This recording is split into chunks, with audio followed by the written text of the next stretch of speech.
In this video, I want to show you how to save selected range as PDF from Excel. For instance, when you have data like this in Excel and you want to save selected range, for example, just select the range you want to save, just like this.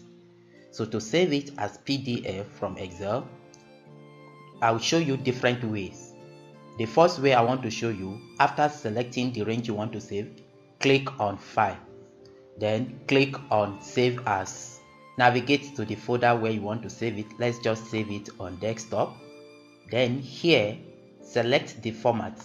Click on this drop down and select PDF. Then here under Options, click on Options and check this selection and click on OK. Then click on Save. If we go to our desktop, this is it. Double click to open and see.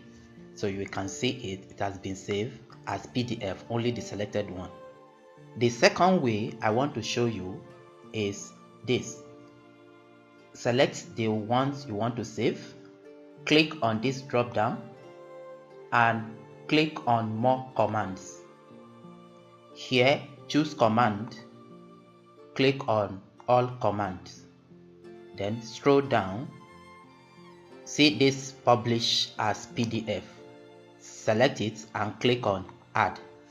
Then click on OK. Then come back here. That icon is already added. Click on it.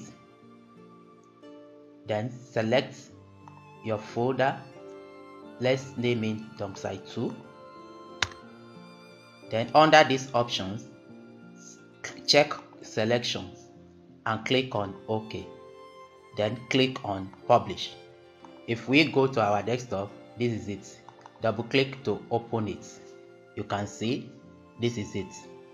The third way I want to show you of saving selected range as PDF is select the range you want to save, come to File and click on Print. Then here you can see the preview of the document you want to print. Here select your default PDF reader and under these settings, click here and click Print Selections and click on Print. Save it in your folder. Let's say Dump Site 3 and make sure here is PDF file and click on Save. If we go to the desktop, this is it. Double click to open it. You can see it. So in essence, these are different ways of saving selected range as PDF from Excel. Like this video and subscribe.